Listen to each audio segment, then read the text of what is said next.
I'm Joyce Hornady. You might say accuracy is my business. I make bullets. You are listening to the Hornady Podcast. Thanks for joining us and enjoy the show. Hello, everybody. Thanks for tuning into the Hornady Podcast. I'm your host, Seth Swerzik, and today, across the table, marketeer Preston Lentfer and senior ballistician Jayden Quinlan. Guys, thanks for coming on the show. You bet. It's really my pleasure. I've never been on with the Jayden Quinlan, and here we are. And now, on Quinlan's Corner, you're in the corner.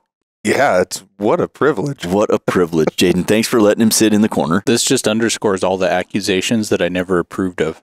Well, can't help it. It just rolls off the tongue. It does. Well, I'm excited to get your guys' thoughts and insight on today's topic. But before we get to the topic, we do have just a couple housekeeping items that I want to put out in front of the podcast. First and foremost, Hornady gear all the way around. So listeners out there, if you want to wear the apparel that we're wearing on the show that you see, check out Hornady gear. Moving on to, we did a podcast here, just released it on some of like our top 10 products that maybe you didn't know about. And one of them was our vault doors, which are just an awesome product. You can turn any room into a safe room. They're great for new construction, for tornado shelters, but they're also great to just replace a door because they install as easy as a pre-hung door. Well, right now, April 2024, the whole month of April, you can get 5% off any vault door. And with the purchase of the vault door at 5% off, you get a free in-wall safe. $288 value, and that vault door shipped discreetly right to your house, and they install super simple. Again, new construction, old construction, doesn't matter. These things turn any room into a safe, and again, get your 5% off April 2024 and get your free in-wall safe, which is another pretty cool little product. Yeah, I mean, if you're considering it or on the fence, now is the month to do it. 5% off is a pretty gosh darn good deal. And then the in-wall safe, that goes right in between, standard 16-inch on-center studs, and we all have that in our house. So you could find a place to put that and put a picture over it, put a mirror over it. Yeah, it just discreet, awesome security. Yep. So check that out. Again, snapsafe.com where you can get that. So the last housekeeping item, something maybe a little bit more local. So if the listeners not within driving distance of the headquarters here in Grand Island, probably not super applicable to you, but maybe destination. Here you go. The Heartland Public Shooting Park, a amazing facility right here in Hall County, Nebraska. You can do Olympic bunker trap, skeet, sporting clays, 600-yard rifle range, several 150 and 25-yard pistol and rifle bays, like a dozen action pistol bays where we do 3-gun, USPSA. We host the Zombies in the Heartland Shooting Park. We've got a fishing pond, RV hookups. I mean, archery ranges. Yep. If this is just an amazing facility out here, and to get a facility that has all of these amenities, you're getting well away from central Nebraska. I mean, you're getting close to Denver. You're going to have to go to Kansas City. You have to go to Rapid City. So there's really not a facility that has all these amenities within driving distance of this place. And it's owned by the city of Grand Island. Well, right now it is under Hornady management. So Hornady went out, pursued management of the shooting park because we want to see it do well. We want to see it thrive, and we want to bring some new business into this place because it's an amazing facility. So, the joke internally has been there's a new sheriff in town because the manager of the Heartland Public Shooting Park is also the old sheriff. He was a county sheriff, and we've got him on board, on staff, to run that shooting park, and it has amazing facilities. So again, Heartland Public Shooting Park, check it out on social media, check out their website, and we're hosting matches in year-round, really, so it's an amazing facility. So with that out of the way, let's get into today's topic, which is monolithic bullets. Those are, the design and the use started, a couple decades ago, really, several decades ago. And it was kind of a slow build, and now we've kind of seen a crescendo of development and performance. And now that, you're not giving up anything in today's monolithic bullet world. And I think the CX bullet specifically is one of, if not the most advanced monolithic hunting bullets on the market. And with monolithic bullets, they're not the same as a lead core bullet. There are some nuances to them. There's some things you need to know, some things you want to consider if you're thinking about going with monolithic bullets. So I'd like to go through and outline and highlight just a few of those things that you might want to consider if you're thinking about going with a monolithic bullet. On a personal note, the terminal performance, if of nothing else, just the terminal performance, these things, they hit like a freight train. They do. Yep. Looking at some of the high speed, slow-mo footage that we get off of them, the permanent wound cavity to me typically is a slight bit smaller, maybe, but the temporary wound cavity rivals a lead core bullet. It's incredible. I don't know how you feel about that statement, but yeah, the rates of expansion are different than a traditional lead core bullet because the monolithic material it's harder. It requires more, velocity to move it to get it to mushroom. Sure. But yeah, typically what you'll see is not as quite large of a diameter, so a max cavity diameter initially compared to a lead core bullet. However, it kind of preserves that longer. So you see that with ELDX too. That was a design attribute that we had in ELDX that allowed for the high velocity and low velocity expansion. You kind of see that within the monolithic realm, and the penetration is usually substantially deeper than a lead core bullet. Unrivaled. I mean, we're talking 24, 30, 34 inches of penetration. I mean, I've seen these things go 2 feet through an animal. You come in from the last rib, you come out of the shoulder, and you almost always get an exit. So the terminal performance has been fantastic. Hornady joined the monolithic bullet world in 2009 with our GMX bullet, which was a great bullet. And over the years, we refined and massaged and measured stuff with the Doppler radar and did a ton of testing. And what we ended up with was an evolution from GMX to what is now our CX bullet. And what makes the CX is, one, it's not pure copper. It's a copper zinc alloy. Two, it's got our heat shield tip. So it's going to resist the effects of the aerodynamic heating. It's going to keep the perfect shape, the perfect knee plat. And then we refined the cannular grooves. And Jayden, talk us through why a cannular groove or multiple cannular grooves are generally necessary on a monolithic bullet. Sure. Well, because of the monolithic material compared to a lead core bullet, it's much harder. It has less give to it. So for a listener out there, if you have one of each on your reloading bench, you can take a pair of needle nose pliers and you can nearly pinch a lead core bullet in half. They're soft. They give. You try to do that with a monolithic style bullet, it doesn't budge. You might break your pliers. You might break your pliers, yeah. And so as the bullet is entering and engraving into the rifling, you have a removal of material by the land of the barrel. And that material has to go somewhere. Well, it's going to come off the base of the bullet if there's nowhere else for it to go. And so if you put a groove or a cantilever on the bullet, that gives essentially a relief void for that displaced material on the outside of the bullet by the land of the barrel to move into. If you don't do that, what you'll generally see is an increase in chamber pressure. And it's not catastrophic or anything, but there's a measurable benefit to both velocity and pressure performance with the grooves present. And as you stated, the early monolithic designs that we had, as well as many of the other ones that are available on the market, featured that kind of traditional square groove configuration. Yep, the groove cut at basically 90 degrees on the top and bottom. And that works well. It supports manufacturing because these grooves are generally cut in after the outside of the bullet has been shaped. They're cut in. And so they had kind of been used for a long time because they were easy to work with, right? Yep. There wasn't a whole lot of additional rationale that justified the square groove. So, obviously you mentioned the Doppler radar. We started looking into the groove geometry, and is there anything that we could do above and beyond, okay, it works to relieve pressure a little bit, right? It gives the displaced material somewhere to go, so we need that. And then, okay, it's easy to implement in production and manufacturing. Is there any other attributes that maybe will lend to better or worse than performance if we start changing things around. And that's when we started to see the benefits of the radius groove, which is what you see on the CX bullet now.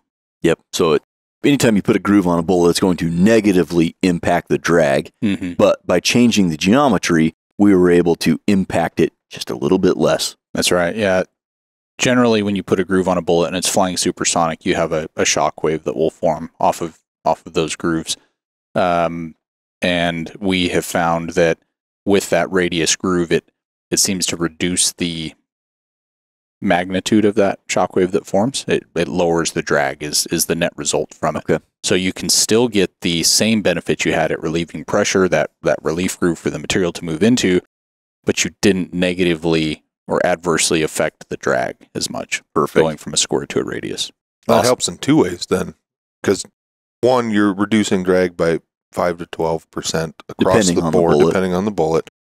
And so I guess the biggest benefit that you reduce the drag, there's a number one, but by doing that, it retains its velocity for a longer period of time, making your lethality even better, at longer distance. That's right. Yeah. And more pronounced at traditional distances. Correct. Yep. And So- those things thrive on velocity. They do. They do thrive on velocity. And we're big fans. And the CX, that's in years ago when we were working on this project was, why aren't we hunting with the GMX? Well, because I have some range limitations just by nature of the bullet. I'm well within my capabilities, but the bullet's not within its. So I use the ELDX. Well, what could we do to massage that GMX into something that I would use? And the net product of that was the CX. So it's an outstanding bullet. So let's get into, I've got a couple things written down here, and we're going to start with number one, which is a question in our tech days we would get all the time. If I switch to a monolithic bullet, am I going to experience an increase in barrel fouling? And therefore, do I need to increase or start a barrel maintenance program? Do I need to clean the barrel? Do I need to clean it more often? Well, my blanket answer to your second question is yes, I think you should clean your barrel. You should clean your barrel, right? But are you going to experience an increase in fouling? You certainly could. Yeah, And going from a lead core to monolithic. You sure could. And it depends on a whole lot of specific things. The bullet itself in general. Sure. What we've seen about our specific monolithic, because there's many out there, right? Yeah. We're not the only person that makes a monolithic hunting bullet. A bunch of good ones too. I mean, there's Plenty of good ones out there. Absolutely. But what we've seen internally with the testing of the CX is that the grooves on the bullet allow for enough relief for the material to flow into that we don't see a significant increase in fouling. Cartridges that are very high performance and may be less forgiving from a fouling standpoint, you may be able to observe that a little bit more rapidly. But again, it's lost in the noise of the specifics of your barrel. Yeah. And your barrel's going to have an attitude with it too. Like That's right. going to, your barrel might have propensity to foul with a bullet that's not quite as forgiving. Yeah, I would say on average, it's not enough to get all wrapped around the axle about. Okay, something to be considerate of, but not get all worked up. Would you say that the material has anything to do with it? Because a lot of monolithics are pure copper, where ours is that zinc alloy. Do you think that reduces it as well? Yes, that softer pure copper will, like a machinist would refer to it as galling, or its tendency to be more malleable. You can see the tendency for it to leave more material behind in bore. Okay. And so, yeah, I would expect, all things being equal, that a pure copper monolithic would foul at a higher rate than the CX. Okay. So barrel fouling, you could see an increase in fouling. Nothing to be super worked up about. But you definitely should implement a cleaning procedure, especially if you're shooting monolithics, to just routinely get the carbon out there, keep that barrel in a nice homeostasis. It's not like you have to scrub it down to bare steel. Right. You need to keep it functionally clean, and a bunch of good solvents out there. We've done 2 podcasts now on barrel cleaning. There's a third one coming up. So if you're wondering how to clean your barrel or what we use to clean our barrels, go back and check those episodes out, barrel cleaning part 1 and part 2. Yeah, part 2, definitely how to, and then part 1, should you clean your barrel? If you've not seen that, and a lot of people have, do check it out, because there's a excellent visual representation of what's going down your barrel. Yeah. And if that doesn't show you why you should clean it, I don't know what will. And that was mainly for carbon and powder fouling, which carbon can be extremely stubborn to get out of. For copper cleaning, there's really good, reliable copper solvents. Stripping copper out of a barrel is it's not labor intensive. You can run some wet patches down there, let the solvent do its thing, maybe scrub it up, aerate it a little bit if you want, and patch it out. Yeah, in my experience, you can get copper out, and then, I guess my cleaning regimen, some wet patches down there, get the bulky stuff out. You'll get the copper out, and then you look down it with a borescope, and there's still carbon. Yeah, so then you can get to work on the carbon. Harder than the copper, in my experience. Concealed carry, personal protection, or home defense. Only the best will do. Critical defense ammunition, developed to provide the best performance for personal protection, no matter what platform you choose. Delivering consistent, reliable performance. Every single time.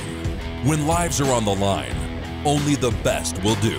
Hornady Critical Defense Ammunition. It is, yeah, in my experience as well. But again, tons of good solvents. Let them soak, do their thing. Push that copper out, and you're back to running. And again, you don't have to scrub it down to bare steel, and you don't need to go hundreds and hundreds of shots without cleaning. You can do a nice routine maintenance cleaning and keep that barrel in a nice sweet spot, so you're always shooting well, and you never have to worry about it. Because if you don't, and you get an excessively fouled barrel from carbon or from copper, you can increase chamber pressure, which leads me into my number 2 question that we used to get, and we still get all the time. If I switch to monolithic bullets, am I going to get less velocity with my hand loads? Am I going to reach pressure sooner because they're not as forgiving as lead core? Am I going to experience pressure-related problems by switching to a monolithic bullet? Of the same shape and weight, so shape would play into it because the shape plays into the relationship between the amount of free run to the rifling, yep, as well as the cartridge case volume behind it. Those two things are working in opposition to each other, right? As the bullet moves forward and the free run is being reduced, the volume behind it is being increased, and then vice versa. And that plays into seating depth as well. But all that said, if those two things were the same, monolithic was the same shape as the lead core, I would expect that you would hit pressure slightly sooner with the monolithic bullet than the lead core. Okay. And a lot of that comes from the forgivingness or the malleability of having that soft lead core in the middle. Mm-hmm. But it's generally, it's even hard to perceive with a chronograph sometimes. Again, it depends on so many specifics. The throat diameter, how far you're jumping, how tight your bore and groove is. Yeah, the majority of the time, I would say you're probably not going to observe much difference. Okay. But it can happen. Yeah. So for the hand loader who's worked up a load with, say, 150 grain, 30 caliber interlock, our bread and butter bullet, and they've got this load worked up and everything's dialed in and shooting, probably shouldn't just jump right over to a monolithic bullet with that same load. No, you should never do that with any bullet, because internal ballistics isn't only defined by bullet weight. And unfortunately, that's the way a lot of us view it, because we go to a reloading manual and we go, well, this is my bullet weight. Or let's say I have this bullet and it's this weight, but I don't have the manual from that manufacturer. And I'm just going to use this other one that's the same bullet weight. You should always start at those kind of intermediate safe charges and work your way up. Because internal ballistics pressure is not solely based on bullet weight. It's based on many other things, to include the shape, like I mentioned earlier. So you should always, anytime you change different bullets, a component. Yes, you should go back and work your way back up again. Yep. And that's what echoes a lot what we would say in tech. Yeah. And the podcast before this one, Miles and I talked about load development. We talked about that, having the bullet right up against the lands, which is what you're talking about with shape, essentially. That can increase pressure dramatically in the thousands of PSI range. So that's what we're worried about. Yep. We got to get that thing. And in my experience with our GMX and our CX, I've not had any problem jumping those things a country mile. Mm-hmm. I mean, I think the closest I've ever seated a CX was 50 thou, and I've routinely shot them at like 1/8 of an inch. Jump distance you can measure in inches almost. Yeah. And they shoot really, really well. I've only ever shot them seated, to the cantilever of the driving band, just book length. Yep. They've been very forgiving on jump. Yep. So you could potentially see some pressure-related problems switching to a monolithic if you plug it in on top of your existing pet load that you have for the same bullet weight of a lead core. Mm-hmm. Definitely be mindful of that. What I would always say in tech, because that was in my tech days, monolithic bullets were on the climb in popularity. Well, I'm shooting your 165 SST.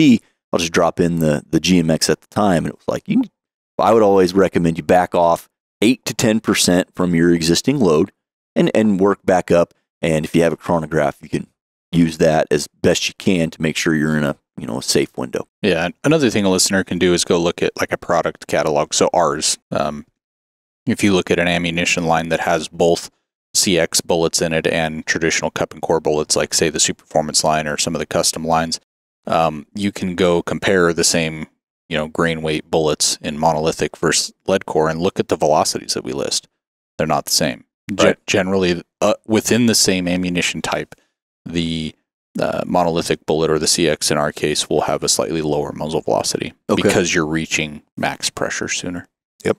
Got it. All right. So another one that a question we get all the time, and something you need to be really clear about. This is part of being an educated hunter that I hope is becoming more and more commonplace. It seems, again, that more people are taking a vested interest in every aspect of their gear and their equipment. And this is another one of those, which is impact velocity. And we've said it a million times on this podcast and on our YouTube channel and any other outlet where we talk about monolithic bullets. Velocity makes bullets work. Velocity is very much what makes a monolithic bullet work. They need more velocity. So let's talk about why that monolithic bullet thrives on velocity, why it needs that much velocity, and what windows of velocity do I need to be concerned with. On the upper end, it's usually not as much of a concern. On the bottom end is where you can really start to get into some trouble on the terminal performance side of things. Mm-hmm. Yeah, they need higher impact velocities because they're a harder material. It takes more force to push them open, and so you have to, and that comes from the impact velocity. As you stated, a lot of people are starting to look at this more, as they should. Traditionally, a lot of folks have concentrated on energy, which is a loaded term. The energy the bullet has doesn't matter. What matters is how that energy is deposited. Yeah. And the way the energy is deposited is a function of how that bullet works. Does it expand? Does it not expand? Those are two totally different. Does it partially expand? Does it tumble? Right. And so as the bullet expands and the surface area increases, the exchange of velocity, right, the drag on the bullet is increasing in terminal media, and so you're imparting more energy or transferring it into the terminal media. So with the monolithics needing higher velocity, it's important to not just think of it from a blanket aspect where you say, okay, well, I know that just the energy part isn't the whole thing, so I need to be concerned about velocity, and then accidentally think that all bullets have the same impact velocities, because they don't. And what would happen if you did that, say you were shooting ELDX and you know that 1600 feet per second is about the bottom end velocity for expansion, and then you say, well, the CX is really aerodynamic and shaped pretty similarly, and it has a lot of similar attributes, right? Heat shield tip and all this stuff, so it must have the same impact velocity. If you shoot the CX down at 1600 feet per second, that bullet's not going to expand. It needs more velocity, up around the 2000 foot per second range. Yep. Yeah, with some exceptions. There are some purpose-built CX bullets that, like the 110 grain CX, for example, in the 300 blackout. Yep. The 111 in the 7.62x39. Some of them are a little bit lower, but as a general rule, 2000 feet per second for CX bullets. Yeah, that's a good rule of thumb, and that would encompass the 22 cal to 338 hunting bullet. Right. For modern high-powered rifle cartridges, like you mentioned. That's a great point. There are some different, where we'll change the me-plat diameter, we'll change, the cavity inside the bullet to work within what the cartridge is going to produce for velocity. But the lion's share, 2000 feet per second. And depending on your environmental factors, and your muzzle velocity that might not be that far away. You know, if you're shooting a .308 Winchester and you want to shoot a 180 grain CX with your hand loads, you're going to hit 2,000 feet per second pretty quick because your muzzle velocity is going to be 25, 50, something like that. So run a ballistics calculator, you know, open up Hornady ForDoff, and it'll give you a table of what your impact velocities will be, because our CX bullets are available in ForDoff. With the addition of the heat shield tip that resists the effects of aerodynamic heating, we can now have them. You can create a profile with CX in our ForDoff, and you don't have to guess what your impact velocity is going to be. It's going to be what that calculator tells you it is. We did that a lot in tech. I don't know if you obviously remember, but when we were doing bullet comparisons, or when folks would ask us, you know, that was a frequent call, because I don't know, maybe they just weren't familiar with running a ballistics calculator, but we would run it for them and say, oh, yep, you're running out of steam at 575 yards or whatever have you. So definitely encourage folks to try that out for themselves. It's easy, and then you know. Yeah, and I think that's part of the hunter education, where the hunter is educating himself on his gear and his equipment. And that's another one of those things. Get proficient with the ballistics calculator, and you can use it at home. You can use it on your work break. You can use it to just do comparisons, and that way, you don't have to guess. You know what that's going to be. So, in summary, simple. It does require more velocity for uniform expansion because it's just a harder material. And we recommend for the bulk of these bullets about 2,000 feet per second, and that'll get you caliber and a half diameter is what we call minimum. That's the minimum we want to see. So, moving on to number 4 here, another extremely common question that we would get in the tech days at trade shows, and then to this day, people, you know, emailing us and reaching out with the same question was, you know, an example would be, I shoot your guys' factory ammo, everything shoots great, shooting a 300 Win Mag, as heavy as I can get them, shooting your Precision Hunter with the 200 grain ELDX. I want to stay with a really heavy bullet, but the heaviest 300 Win Mag you have in CX is 180 grains. How come these bullets are light? I want the really, really heavy one because I'm stuck on energy numbers, but they're light. What's the deal with the weight to the length ratio here? Yeah, well, you know, lead is a whole lot more dense than copper is, or copper zinc alloy, you know, more dense than a lot of things. And so you take two bullets that are, say, the exact same shape, and one of them's filled with lead on the inside, it's going to be a heavier bullet. Right. So yeah, the reason though that you see those truncations of the weight within, say, a certain cartridge, like you said, 300 Win Mag, also plays into the stability aspect of it. Mm-hmm. But the reason that they're lighter is because they don't have any lead in them. That's quite simple. But I would always stress this to every time I took a call, every time I answer this question, whether that be tomorrow or the hundreds and hundreds of times I've answered it in the last 11 years, do not let the weight fool you. No. Monolithic bullets, our CX bullet, they punch way above their weight class. This is like a middleweight fighter knocking out a heavyweight. These things, you know, they're light for caliber when you say the weight, when you look at it on paper, but the terminal performance of these things, it is way more than its weight in grains. You can have access to the Hornady Handbook of Cartridge Reloading at your fingertips wherever you are, with the Hornady Reloading Guide app available for iPhone and Android. Check it out today. Yeah, and I think a lot of that is the old legacy connection to energy being the judging metric, and it just doesn't work well for that, because you're making no consideration as to how the bullet works. What does it do once it begins to expand? How does it transfer the energy? At what rate? Over what length in the terminal media? That's the stuff that causes a successful hunt or not, you know? Right. You want that animal to be down right there as quickly and efficiently as possible. The weight is just kind of an ancillary metric. You know, it's a byproduct. There's some associations there that you can make, but it's really how that bullet works that matters. And so if you're that guy that's concerned that calls up, he might be thinking the whole energy thing. Well, I need energy, and the heaviest bullet you do in the CX is 180 grain, but I've been shooting the 200 grain. You know, I don't have as much energy. It's not going to be as good. That's not how it works. No, and you're not taking into account the penetration aspect. regardless of the energy and the expansion, these things, they might sound light for caliber. They penetrate like nobody's business. Even the smallest ones. When you I talked to this gentleman in my earlier tech days. He was kind of a regular caller, been reloading his whole life. He was past retirement age, loved elk hunt, a Wyoming resident, and he swore by, at the time, the GMX, the 150 grain CX out of a 308 Winchester. Him and his wife killed 2 elk a year, whether they needed them or not, and the 150 grain bullet, which some people would say is light for caliber for an elk, they never recovered a one of them.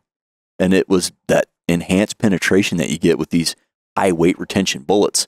And that's something we haven't specifically addressed, but it's not uncommon for the CX to retain 95 to 99% of its weight. Mm-hmm. Yep. And a lot of times that 1% is just a tip. It's just a polymer tip. Right. Yeah. I was a little concerned about that. My wife drew a Nebraska Cal elk tag a number of years ago, and she has a 6.5 Creedmoor, and that's what she wanted to use. She didn't want to, take one of my bigger rifles, bigger cartridges.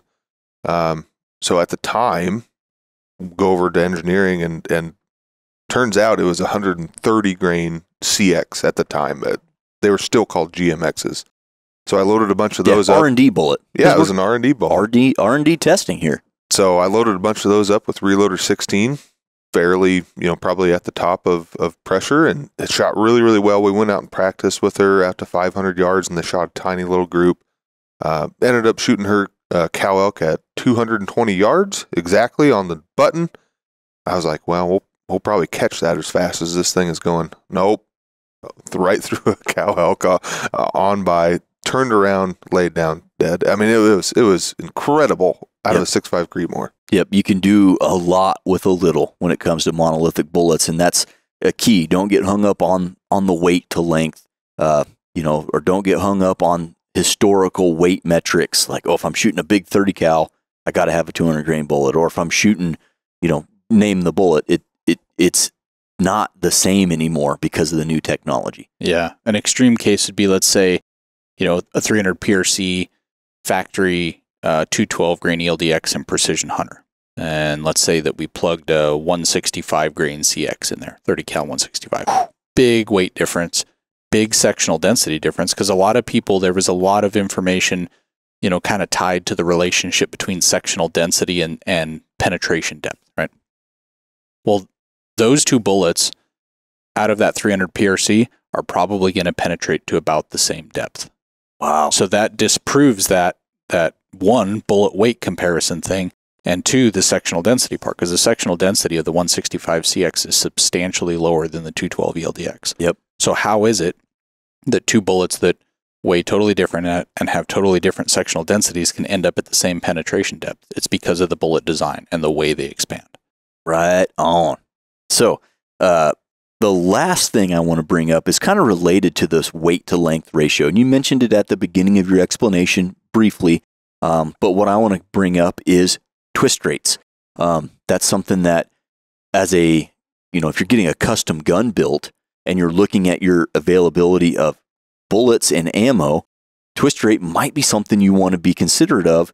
And we've got some bullets in our lineup that you should be considerate of the twist rate, and we'll mention those ones specifically. But is there any special twist rate recommendations on the average that you would go over for monolithic bullets? I would say this kind of goes back into the guy that's shooting a 300 Win Mag that wants to shoot the heaviest bullet possible. Yeah, and he says, I shoot a 200 grain lead core bullet in it. Why can't I shoot a 190 grain CX in my gun? So, this is a prime example. Exactly. Right. Yeah. There is kind of a general association between bullet length and stability. However, that's not the defining metric, and that's not how it works. Bullet stability is tied to the specific shape of the bullet, the layout of the mass within the bullet, the inertias of it, and some of its aerodynamic principles, the pitching moment coefficient, stuff like that. Stuff that nobody needs to be concerned about. Like, don't worry about that stuff. But this is how complex stability is. So I'm contrasting it to simply bullet length. We can shamelessly plug the whole podcast where we talked for an hour about gyroscopic stability. So for the listener that really wants to dive into this portion of it, go back and check that episode out, gyroscopic stability. Absolutely. But the bullet length piece isn't necessarily everything. It's quite a bit more complex than that. At the end of the day, what you need to know is, can I shoot this bullet or not? Mm-hmm. And in general, the CX, being that it has no lead in it, is going to be longer at the same weight than a comparable lead core bullet. So the lead core bullet would be shorter. From a stability standpoint, you need faster twist rates to properly stabilize those longer, more aerodynamic bullets. And so with the 300 Win Mag guy, to shoot the 190 CX, he needs a faster than standard twist rate to be able to do that. And the best way to get this answer, because your environmental conditions, mainly temperature, play into this heavily. Air pressure does as well. But the best way to get the answer to this is to go to FordOff and go to the table view. And on the far right side of the table view is your gyroscopic stability numbers. And those need to be above 1.0 at the muzzle. And generally what you'll see is, so what happens if a bullet's unstable? Well, that means that it's going to fly with very high angle of attack. Yeah, the nose is going to be wobbling. Yeah, and so this is where when you would shoot a paper target or something, you see that oblonged hole instead of a nice round hole like you're used to seeing. As you approach the gyroscopic stability of 1.0, everything will be fine until you get to like right up close to it, and then you'll start to see your group sizes will really open up before it just goes completely bananas and you start getting kind of those sideways impact and targets. So FordOff is a great tool for that. There's a lot of calculators out there that are stability calculators that use the Miller stability formula. That one has some error in it. Again, go back to that podcast where we talk about it in detail. So would I use the Miller stability formula to calculate the minimum twist rate that I need for this bullet just based on its length and then order a barrel at that twist rate? I wouldn't do that. No. There's some error there. I would use FordOff to do that because it's going to actually execute the equation that defines gyroscopic stability. But in general, don't just assume, again, back to the bullet weight thing, well, this one's lighter, so it should be fine. Again, that's not how it works. No. Yeah. And that's what those heavy hitters. Yeah, which we'll talk about the heavy hitters here shortly. But we have a huge stable of CX bullets that actually don't require any special twist rate at all. Mm-hmm. The majority, almost all of them. Yeah. And we really modeled the shapes of those bullets so that they would specifically be perfectly stable in the slowest standard SAMI twist rate. Mm-hmm. So we'll talk about 30 cal, for example. You've got a 150, a 165, and a 180. Well, a 308 Winchester is a 1 in 12 twist. So those bullets, even the 180, was purpose built so it was properly stable in a 1 in 12. And you'll see that throughout the majority of the lineup, that from 22 caliber all the way up to 338 and 375, really, that the standard twist rates for the calibers and cartridges you're going to find in those calibers, they work just fine. But we do have a subset of CX bullets, the subset that I like to live in, that I like to shoot. And we're going to start at the bottom. We've got a 6mm, that's a 90 grain bullet. We've got a 6.5, that's 130, like we talked about. The 7mm, my personal favorite, 160 grains. And then the 30 cal version, which is a 190 grain bullet. Now, those four, again, to go back to, the earlier point, they sound kind of light. They don't sound like they'd need all kinds of crazy twist rates. Well, those bullets were modeled after the shape, like you'd mentioned, which is a contributor bullet stability, the shape of something like our ELD Match or ELD X bullets. Long ogive, long boat tail. Some of them have a single cannular groove to help reduce the aerodynamic drag on the bullet. And these bullets hang on to velocity for a really long time. Really, really high BC, low drag bullets. But they do require slightly faster twist rates. When they don't require a faster twist rate is if you're shooting a modern cartridge that has the appropriate twist rate. For example, 6 Creedmoor, 6.5 Creedmoor, 6.5 PRC, 7 PRC, and 300 PRC. We really designed those bullets for those specific cartridges. That's right. And the standard SAMI twist rate will properly stabilize those. Where you start to get into a little bit of a gray area is something like that 160 CX, 7mm. It's designed purposefully for that 1 in 8 twist found in a 7 PRC. Well, what if you got a 9 twist, 7 Remington Magnum? And that'd be a great combo, but you lack the twist rate. Same thing with 300 Win Mag in the 190, or, in any of those, like 243 Winchester with that 90 grain CX. It just doesn't have the twist rate for it. So, in the twist rate world, we have a product that will work for you regardless of what you got. We've got something in there because, again, we were very considerate of that when designing the bullet shapes. But if you've got a faster twist rate or one of our new design cartridges with the appropriate twist, we've also got a really hot rod bullet in there for you too. Yep.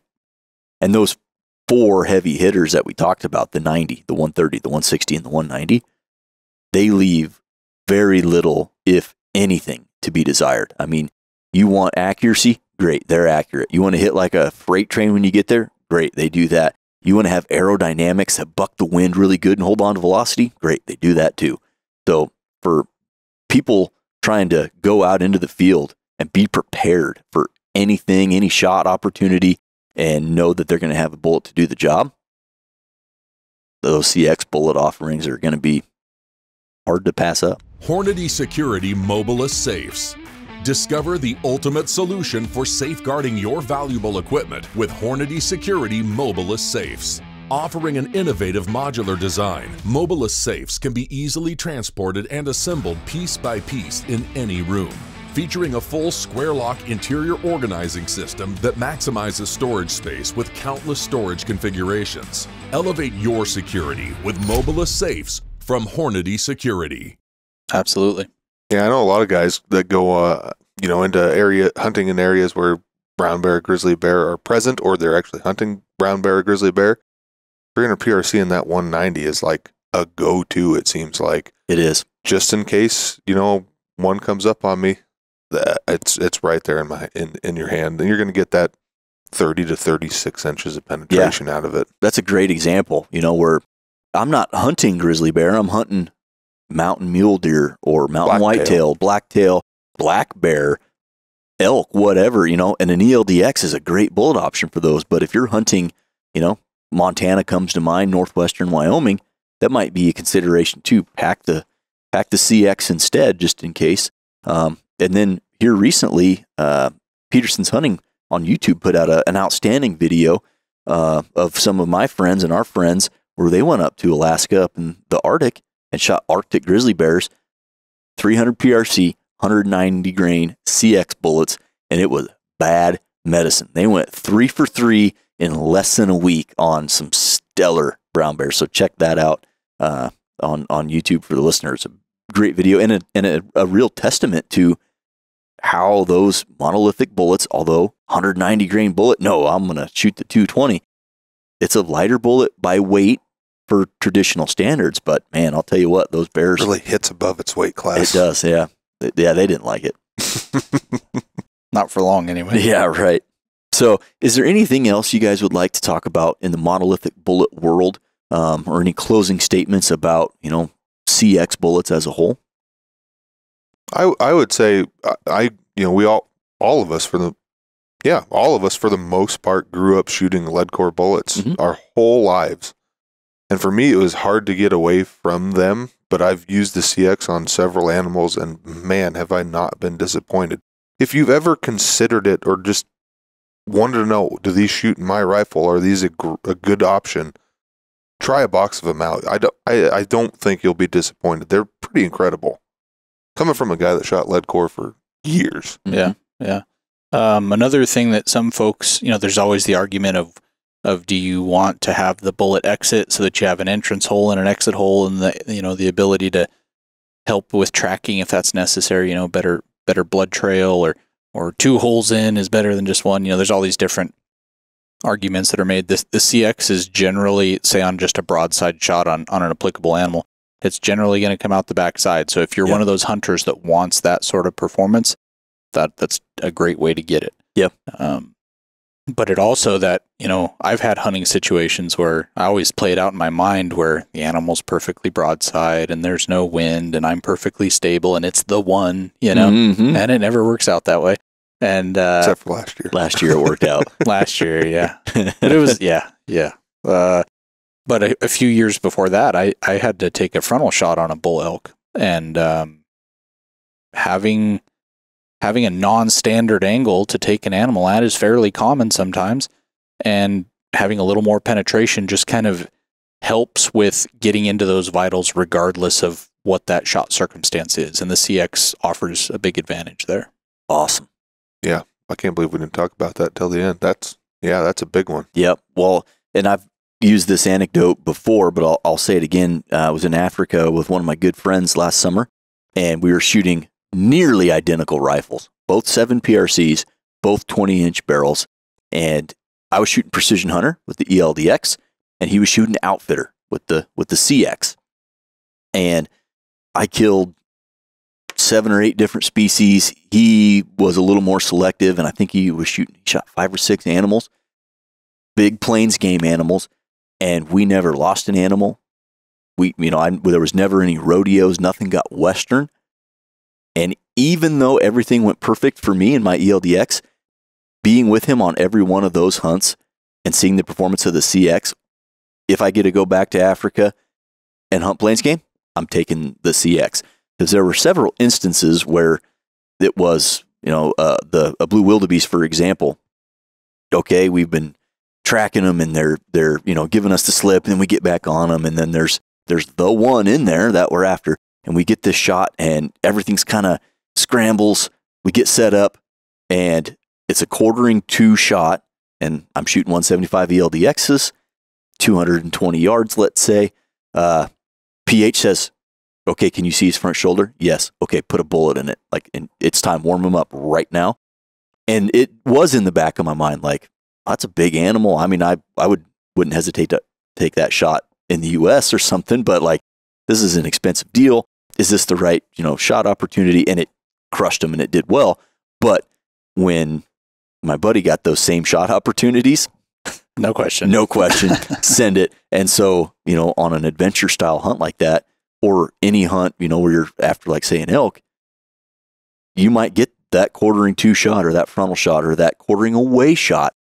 And with the CX, there was just no hesitation. If that's the shot you got, you can feel good about taking it. Yep. And I wouldn't be afraid to shoot smaller animals with CX. No, I've done that too. When I had the opportunity to go to Africa, we were hunting with essentially I was hunting with prototype CXs then. But I shot everything from Impala to much bigger animals. And so all this conversation about deep penetration, the ability to handle, the biggest animals we generally hunt, it's fine on antelope, fine on whitetail, it's fine on mule deer, so don't think it's only for the big stuff out there. Absolutely not. And there is a component of they're lead free. That's usually, at least we're in our circle, in our echo chamber, that's not really a much of a concern about, is it lead free? But for the California types, or for anybody that just, they're consuming their meat and they're concerned with a lead bullet, there's, that consideration as well. Yeah. A lot of Europe is going that route too. Yep. So. Yep. I would say in defense of lead core bullets, that is an ideal core material. I mean, and it just flat works. So it'll be hard to go away from that. But, the CX and a stable full of monolithic bullets on the market for all users out there. You're not sacrificing much. And again, kind of a crescendo of development. It started off slow and they got some traction, and now you've seen them basically make bonded bullets obsolete. Yeah. There is no reason for a bonded bullet now where you get all the terminal performance of the monolithic bullet. They're easier to manufacture, they're easier to be accurate with, they're easier to manufacture accurate. Just all good things. Yep. Awesome, guys. Well, if you don't have anything else about CX bullets, I appreciate your commentary on this one. Sure. Absolutely. It's fun being on with Jayden. It was a pleasure, Preston. Yeah. Guys, hopefully you enjoyed this podcast about the CX bullet and monolithic bullets as a whole. There are some considerations you should have in mind if you're thinking about going with monolithic bullets. If you haven't hunted with them yet, I encourage you to do so this fall. We hope you enjoyed it. We'll catch you on the next one.